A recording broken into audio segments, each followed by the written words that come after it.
Welcome to the Unshakable Hope podcast, where real life intersects redeeming love. I'm Kelly Hall, and this is where we wrestle through faith questions such as how do I trust God's heart when his ways and delays are breaking mine? We'll hear from people just like you and me who have experienced God's faithfulness when life didn't unfold as they expected. My prayer is that God would renew our hope in his word and his love through these conversations.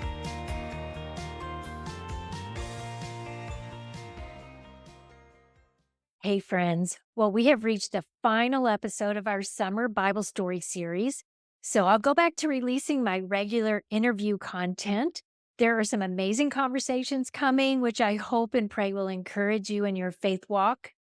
But this series we've been in this whole summer, which ends today, has been such a blessing to me. I've been calling it Redemptive Wrestling or Hope That Wrestles. We've heard some beautiful stories, personal and biblical.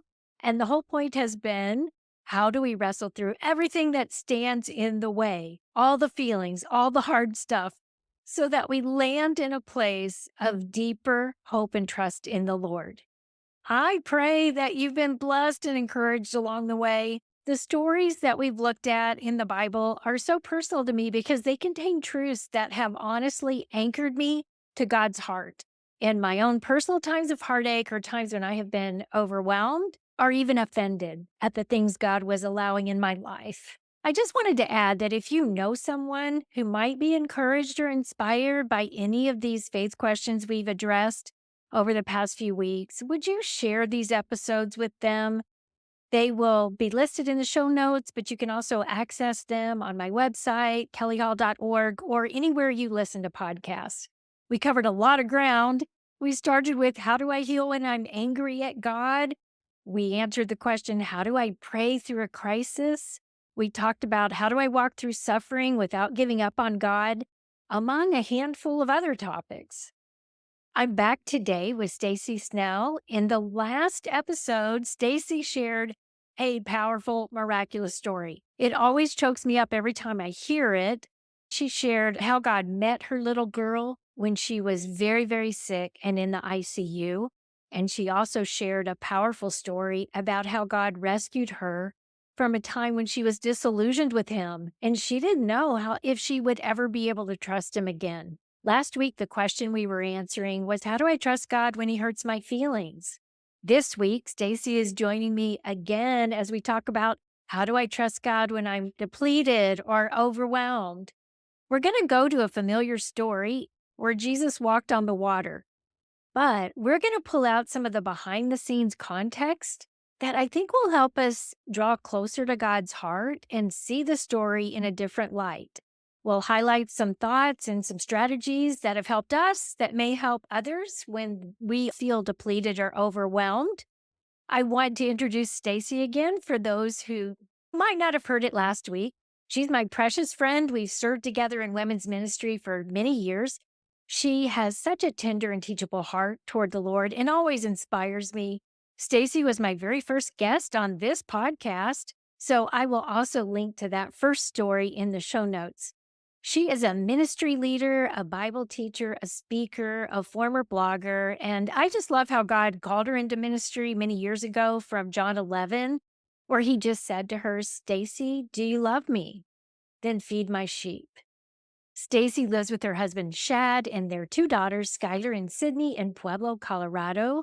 So, Stacie, welcome to another discussion on the Unshakable Hope podcast. Thanks, Kelly. What a bonus that a 2-for-1. So fun. Well, this story that we're recording today is in Matthew 14, and it starts in verse 22, and we're just looking at the story of Jesus walking on the water. But I'm wondering, before we dive in, if you could kind of provide a little bit of context that you've discovered, and we'll just both speak to the context. What do you know about how this story sits in the story of the Bible? Well, it's interesting because this story of Jesus walking on the water, we talked about John the Baptist last week, and this story butts right up against John the Baptist being beheaded in prison. And so Jesus and his disciples are processing the grief of losing John the Baptist and what happened to him. Yeah. And as they're going away by themselves to grieve and try to get a break, they're met with a huge crowd of people that they can't see, and Jesus feeds 5,000 with just some bread and some fish. So the context is just overwhelming circumstances after overwhelming circumstances after overwhelming circumstances, and it just doesn't stop. So I just can't even imagine what was going through the disciples' mind at that time, what they're processing at that time. Yeah, I think that is truly an impactful part of this story that most people miss. Jesus says, let's go away by ourselves. They're getting away so they can grieve the loss of their friend. They're going to grieve, but instead, they're thrust into this all day ministry event that they weren't expecting. Jesus preaches, Jesus heals. They're working all day long. And then there's this huge miracle. And then Jesus kind of comes up against their faith several times. They're like, send him away. We need to pray. They're hungry. They need to go get food. And Jesus says, no, you feed them. So he extends the ministry day by hours and hours. And that's where he feeds. And some theologians have said maybe it was 25,000 people because only the men were counted in that 5,000 number. And so it's this huge miracle. And they really haven't had, I think they're tired, they're sad, they're overwhelmed, they're worn out, and they are being hit. They're with the glory of Jesus. And I don't think they've even had time to process it. Yeah. It's not a good combination. I just think of in my own life times that I'm hungry and tired and sad. Yeah. Nothing good is coming out of you at that moment. So it's really interesting. Yeah. One of the points I want to make just right off the bat is maybe in those moments when we are ready to throw in the towel and go to bed, and the Lord is inviting us into one more thing, or there's one more person standing in front of us that needs our attention. Maybe that is where we're going to see one of the greatest miracles that we've ever experienced with Jesus. But I just want to make the point, Jesus is enough. He is always enough for whatever he calls you to do in a day. Even when you're depleted, even when you're overwhelmed, Jesus is enough. Wherever you are, whatever you're doing, when you feel depleted and overwhelmed, it might just be the theater where God does his greatest work, his greatest miracle, the greatest miracle you ever experienced in your life. So don't give up. Don't give up. Right here, right now. This just might be the place where you see Jesus doing something he has never done before. Jesus is always enough. That's so good, Kelly. It just encourages me so much. So we'll just jump back into the story. Jesus had fed the 5,000. He sent them all away. And Stacie, why don't we just read? Do you want to go ahead and do that? Sure. So starting in Matthew 14, verse 22, immediately he made the disciples get into the boat and go before him to the other side while he dismissed the crowd. And after he had dismissed the crowds, he went up to the mountain by himself to pray. When evening came, he was there alone. But the boat by this time was a long way from the land, beaten by the waves, for the wind was against them. And in the fourth watch of the night, he came to them walking on the sea. But when the disciples saw him walking on the sea, they were terrified and said, "It's a ghost." And they cried out in fear. But immediately Jesus spoke to them, saying, "Take heart, it is I. Do not be afraid." Let's stop right there for just a moment. Okay. Let's talk about that first before we read the rest of the story. So what do you discover about their responses? What stands out to you in this story? Well, I love that in John 6, when this story is recounted in John, it says that they had rowed 3 or 3.5 miles.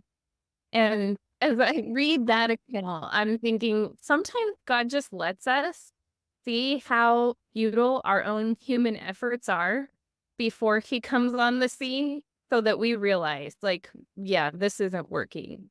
I think we're so stubborn as humans sometimes. We need to be allowed to row against the wind for 3 or 3.5 miles or whatever. Yeah.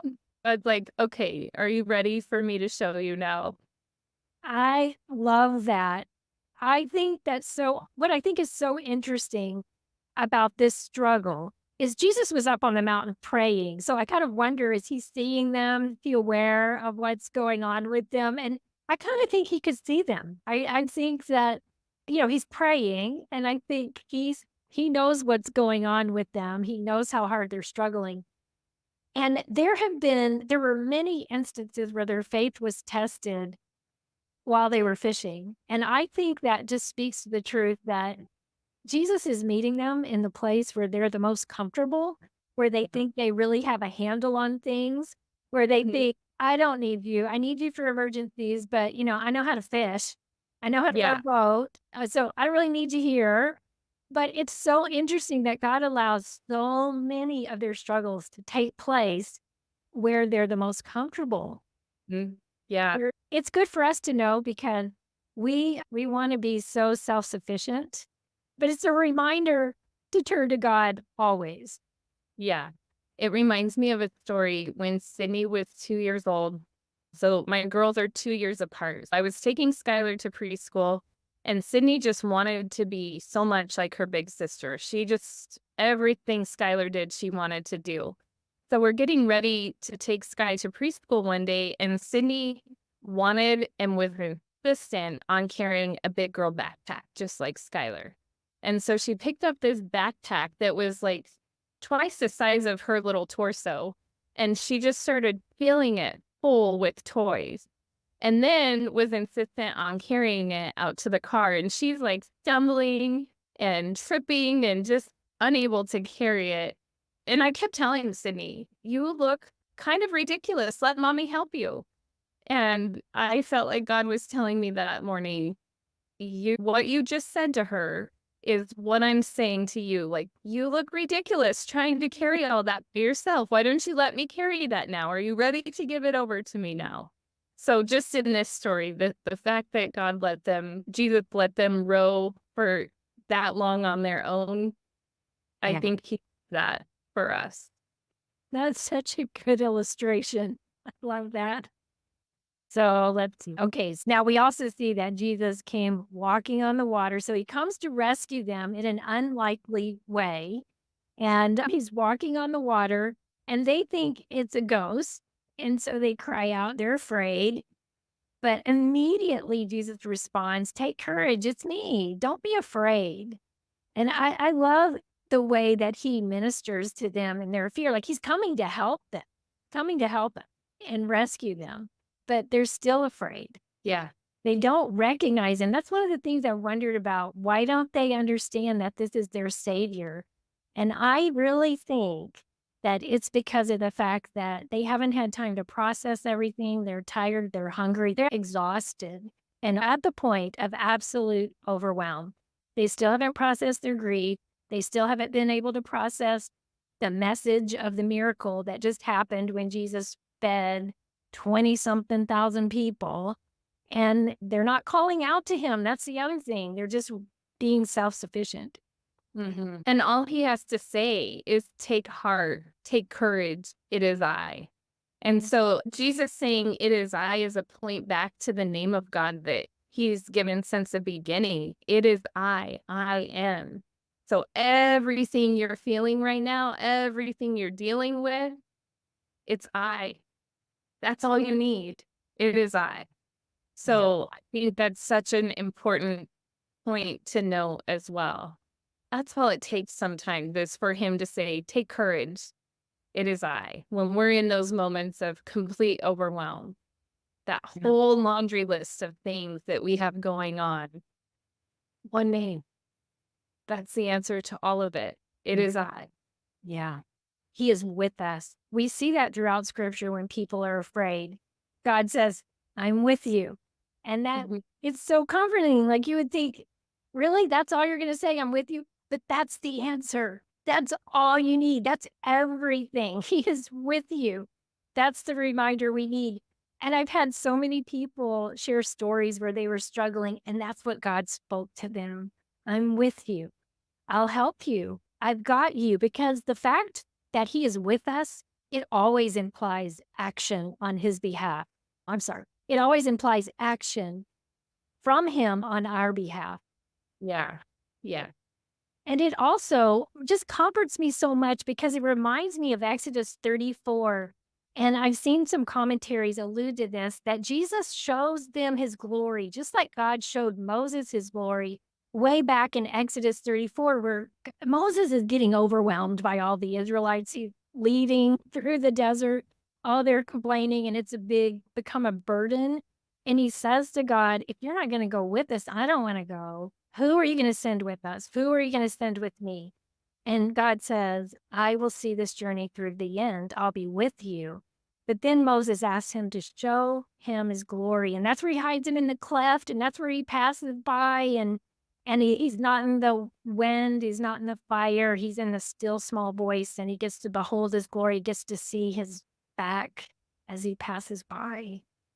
And that ministers to him and that rescues his soul in that place. And you're right. The disciples are rescued. We should be rescued. Our rescue is also the exact same thing. Stacie, I'm with you. Kelly, I'm with you. Whatever we're going through, we hear him say, I'm with you. And so the question I will often ask myself is, God is with you. He's speaking that to you right now. Why isn't that changing your perspective? Why isn't the nearness of God's overwhelming, rescuing, all-powerful presence changing your life in this moment? Do you have any thoughts about that? Well, I'm curious what your answer is. Like, not when you ask that question. Okay, so here's my answer. We take his presence for granted. We don't comprehend the enormity and majesty of that gift, just like the disciple didn't comprehend the enormity and majesty of who God is. We're about to see that in a minute when he stills the storm, when they walk on water, when everything ends. And then another miracle, they are immediately at the shore. I mean, he's just about to unleash some more of his glory, and they're going to be just overwhelmed again. So I think we find an answer to this question in Mark 8. This is after Jesus fed the 4,000, and just after the miracle, they're in the boat, and Jesus is trying to teach them something, and they start completely misunderstanding. And he said, is your heart so hardened? You still don't get it? And they look at him with, kind of wide-eyed. They don't get who he is. And this is how he responds to them. Don't you remember when I fed the 5,000? Yes. How many baskets were left over? 12. And then he says, and when I just fed the 4,000 about 3 minutes ago, how many baskets were left over? I think 7. I can't remember. I think it was 7. And what he's doing is he's having them remember, rehearse, and sit in all the ways that he has demonstrated his faithfulness and power and personal attention in their lives. That's what rescues me.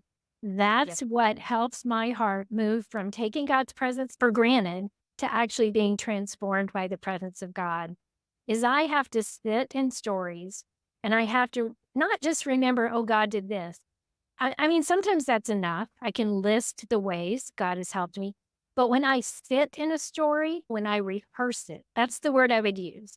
When I rehearse stories in my life where God has been faithful, when I rehearse stories in the Bible, my soul, my heart, my mind is actually in those places using my imagination to comprehend more of what was really happening behind the scenes. And when I do that, I'm transformed. That's so good, Kelly. The same story that we're reading in Matthew 14 is also recounted in Mark 6. And it says in Mark 6 that when he climbed into the boat with them and the wind died down, they were completely amazed, for they didn't. And so the same thing, as I was reading that, I was wondering, well, why? Why were their hearts hardened? And I think that's something we could apply to our lives. When you're going from overwhelming to overwhelming to overwhelming, we don't give ourselves the time to sit and process and really think about, whoa, that was overwhelming, but what did I just see him do?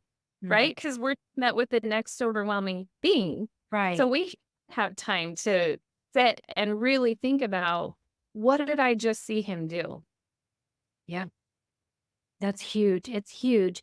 And when you read this exact same story in John 6, you see that when he stepped in the boat, okay, the wind and the waves were completely stilled. And then it says they were immediately at their destination. That was the other thing. What? I mean, I love that there was an immediate rescue. We see the word immediately in here in this story 3 different times. Immediately, when they were afraid, he said, "Take courage, it's me, don't be afraid." Immediately, so Peter walked on the water for a moment until he didn't. He got overwhelmed. He looked away from Jesus, looked at the wind and waves, and it says immediately Jesus reached out his hand and caught him. And then he described him as having little faith and asked him, "Why did you doubt?" And then he climbs in the boat. Everything is still like the storm stopped. I can't even imagine what that was like. I mean, when we're in the storms of our life to have everything just suddenly be resolved, what a gift. Wow. Yeah. Yeah. See the glory of God. And I know we've all had moments when God rescued us immediately in a certain way. And it's so important to remember that. And then we also read in John 6, they were immediately at their destination. He just kept rescuing them so powerfully. He was so gracious, so amazing, so miraculous. I hope that after this, they went home and spent some time just rehearsing all the good, all the power that they saw lived out in their lives. Yes. So let's go back to Peter. This is a huge part of this story, and this is the part of the story most people will focus on when Peter walked on the water. Should we read that portion of the Yeah, story? please Oh, do. so picking up in Matthew 14:28, and Peter answered him, Lord, if it is you, command me to come to you on the water. He said, Come. So Peter got out of the boat and walked on the water and came to Jesus. But when he saw the wind, he was afraid and beginning to sink, he cried out, Lord, save me. Jesus immediately, there's that word again, immediately reached out his hand and took hold of him, saying to him, O you of little faith, why did you doubt? And when they got into the boat, the wind ceased, and those in the boat worshipped him, saying, Truly, you are the Son of God.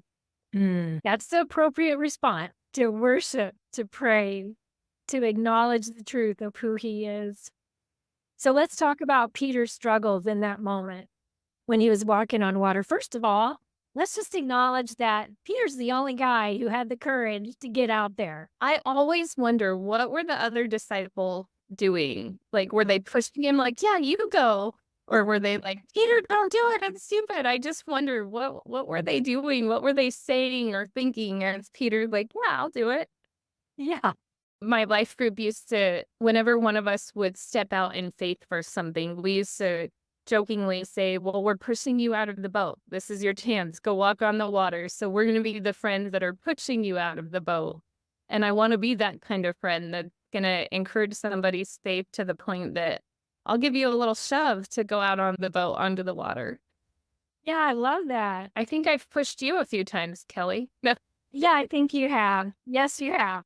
Even being my first guest on this podcast. Oh, I can remember a lot of ways you have kind of pushed me out of the boat. Such a good friend. So I think it's so interesting. We always want to talk about why did he doubt? And, we know why. He took Yeah. his eyes off Jesus. It was an overwhelming situation. It was terribly frightening. It was a huge storm. The storms that can happen on the Sea of Galilee are no kidding, real big, huge storms. We know why he took his eyes off Jesus. But what I think is so tender and so courageous about Peter is the moment he began to sink, turned his eyes back on Jesus and said, Save me, Lord, save me. Yeah. You know what really stuck out to me too was that it says in verse 30, when he saw the wind, he was afraid.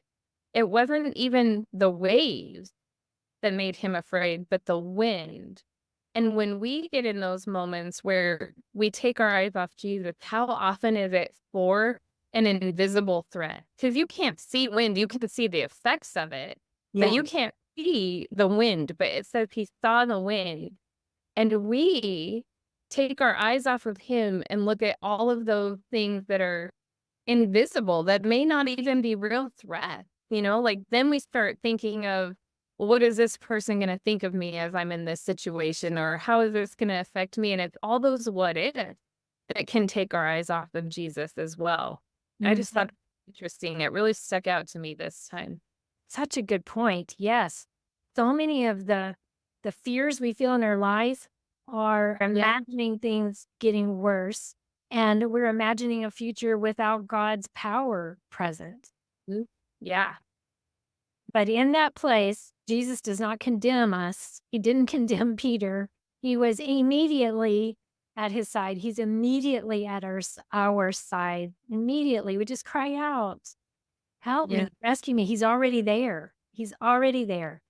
But when we cry out, "Save me," where that really opens us up to grabbing hold of his rescue, to taking his hand, to hearing his voice. Yeah. I read a book, J.D. Greer wrote it. He says God can accomplish more in one moment than we can in a lifetime. And that's why I like these immediately words. And that's why I love the example of the boat instantly being at its destination, because that reminds me when I'm worried about somebody I love. What happens to me is sometimes panic and fear will rise up, and my mind will start to try to find 1,000 solutions. Like, what can I do? What can I do? And I'm sifting through them in my mind. It almost feels like I opened a junk drawer and I'm sifting through all the contents of this junk drawer. But what I love is we see that God is outside of time. And so we can feel like we're lacking. We have no time. We don't have enough. We don't have enough resources. There's no rescue here. There's no time. There's no way this is ever going to work out. That God can do more in a moment than we could accomplish in a lifetime. There can actually be immediate leads in our future. We can actually cry out and say, God, what do you want to do right here, right now? Show me, rescue, help. And I have seen him come through in those places and say to me, at a time when I was fighting for my kids, and I actually had to stay engaged, but he kept telling me, "I'm making a way where there's no way. I'm parting the sea in front of you. We're getting to the other side today." And I saw him work, and it comforted me so much. That's amazing. I love that you keep bringing us back to that too, Kelly, because this story very intentionally, when Mark and John, when you read this same story, it's intentional that they say, would have been Morning. 3 a.m. to 6 a.m. Jesus dismissed the disciples, then he dismissed the crowd. So this was an all-night affair. Yeah. But then when Jesus comes on the scene, it's immediate. And sometimes this is something that God showed me too. We see immediate and hear immediate, and we think like my circumstances have to change immediately then. And sometimes that's not what he's accomplishing. It's like an immediate peace in my heart, even in these circumstances. Mm. One day I was on a walk and it was really windy outside and just like not an enjoyable walk. It was just so windy. And on this walk, I pray a lot when I go for walks. And I was just like going through all of the things that were overwhelming me and just really threatening to take me down that day. And I felt like God was speaking to me about the storms and said, "Ooh, sometimes I'll calm the storm inside of you before I calm the storm around you." And it was craziest thing, Kelly. I even took a picture, a selfie on my phone because the wind stopped. Like it was like I was surrounded by a bubble. My hair stopped blowing. So I took the picture because my hair is down, but I looked around and the trees were still blowing. There was still wind all around me, but my hair was down and not blowing anymore. And I just felt like he was saying, this is what peace inside looks like. Mhm. All of that stuff is still blowing around you, but it's peace here. the storm inside of you is immediately calmed. And sometimes our circumstances aren't immediately changed or answered or fixed, but the peace inside of us is immediate. When Jesus comes on the scene and says, "Take courage, it is I," that's when immediate change happens. And it starts right here inside. That is such a powerful story. I love that God illustrated that for you in a tangible, physical way. Yeah. Yeah. He calms the storm inside of us before he calms the storm outside of us and around us. There's a song that I've heard. I know you've heard it. It looks like we're surrounded, but we're surrounded by you. And that is an important distinction we need to make when we are surrounded by overwhelming obstacles. And currently, right now in this season, it seems like every time I turn around, there are more difficult things that are falling apart even today. And I don't know how we're going to work that out. And they're pretty overwhelming and pretty big. But I have just sensed God telling me, I've got you, I've got them, and giving me peace as I'm walking through it. And just saying, I'm going to make a way because so much of our stress comes from not holding a solution in our hands. Mhm. We want an answer, we want to see how it's going to play out. That's what gives us peace. And I think it's so important to make that distinction that we serve a Savior who holds the answer. And when our trust is in Him, we can have peace even when we don't know the answer. Yeah. I think it's so beautiful the way you have the specific stories about how God cultivates peace and hope and courage in the midst of the overwhelm. So much of what's been shared in this story and through our personal stories just helps us cultivate courage in the overwhelm of life. God is a God who is with us and who Yeah. has all power, all control, and has an intensely personal commitment to our good. And he's intensely invested in our story. That's what gives us hope. Mhm. I think Susie Larson says it, but it's so true for what we've been studying today. When God calls us out, he holds us up. If he calls us to it, he's going to see us through it. So when he's calling us out of the boat to walk on the waves toward him, he knows he's the one that's going to hold us up through it. He's the one that's going to see us through to completion in whatever overwhelming circumstances we're walking through. That's such a word of hope for us. Wow. So good. Yeah. Do you have any personal stories that can connect the dots? I remember one particular story, and I shared this in a podcast quite a while ago. It was one of my solo ones, but this was a time in our life when my husband and I were talking, and we said, every person in our extended family is in crisis right now. And it was really overwhelming. And both my parents passed away of Alzheimer's, but my mom was still alive. So my dad had just passed away. 10 months later, my mom would pass away. I was scheduled to fly out to Baltimore where my sister and her husband cared for both my parents. Such a gift.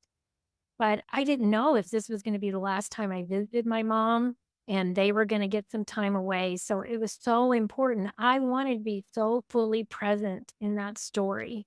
We were starting to land in Baltimore, and I remember just leaning my head against the window of the airplane and looking outside, and the sky was beautiful, it was blue, the sun was shining, and I just looked at that and I said, "God, I don't know how to do this," because I felt overwhelmed, number 1, stepping away from the people in my life that were in my home who were in crisis, and I felt like I wouldn't be as available to those by phone who were in crisis. So I was just like, "I don't know how to do this. I feel like I need to be back there. I feel like I need to be poised to rescue at a moment's notice." And it was so difficult for me. Like, it was I mean, I just felt like I was almost drowning under the sorrow and sadness, and actually just the overwhelm of I don't know how to do this. Like, I don't know how. And God just began to speak to me, and he began to name people in my life that I love so dearly who were struggling. And he said, "Kelly, I've got," and he named someone. And I thought, well, what about this? And he said, I've got, and he named that person. And then I was about to go through every single what about and what if I could think of. And it was as if I heard God chuckle. And he was just like, Kelly, I got them all. I've got your whole family, got everybody. They're safe. I've got them. Trust me. Just that simple thing. I am with you, just like the story. I'm with you. And it's so important for us to realize that he's with them as well. He's with us, but he's with those we love as well, even when we're not there. And it's a great act of faith to remember God is with them in the same love and that he is with us. It's so beautiful. And so as he just spoke those words, trust me, and even just the impression of them laughing a little bit in the background, yeah, I was like, yeah, this is kind of ridiculous. I know. But okay, I trust you. I know you've got them. I know you've got me. And in that very moment, as tears just ran down my face on this airplane, I felt freed. I was fully freed to be completely present with my mom during that whole week, and I was, and God just kept meeting me and meeting those that I loved who were in need during that whole entire time. It was powerful. That is such a great story. And I love in that story that we see our efforts in doing it in our taking care of it all ourselves, right? Like, Right. you need me to be there to take care of those people. And that's just like what he was doing with the disciple, letting them go all night and letting them row 3 or 3.5 miles against the waves. He's showing us, like, yes, I've placed you in their lives so that you can take part, just like he had with the feeding of the 5,000. He let the disciple be the ones to feed them. And he's intentionally placed us right where we are. But then he brings us to that place of it's beyond our capacity. And I could take it from here. And I'm going to show you that I'm completely in control here. In the story we read today in Matthew and in your story. Yeah, that's so powerful. I guess the thought that I would just leave with is we could spend the rest of our lives coming to grips and enormity of the promise that God is with us. And I just want to close with this little prayer that I have posted on my wall. I say it quite frequently, but that's because I say it in my life almost weekly. And it's just the truth that God's already gone before us. He's with us. He'll never leave us or forsake us. So we don't have to be afraid or discouraged. His very presence should transform our days, should dispel our fear, and should give us peace and comfort like we've talked about in this series. We have to wrestle through the fear. We have to keep turning to him in those places of overwhelm. But this is just a prayer I declare out loud a lot.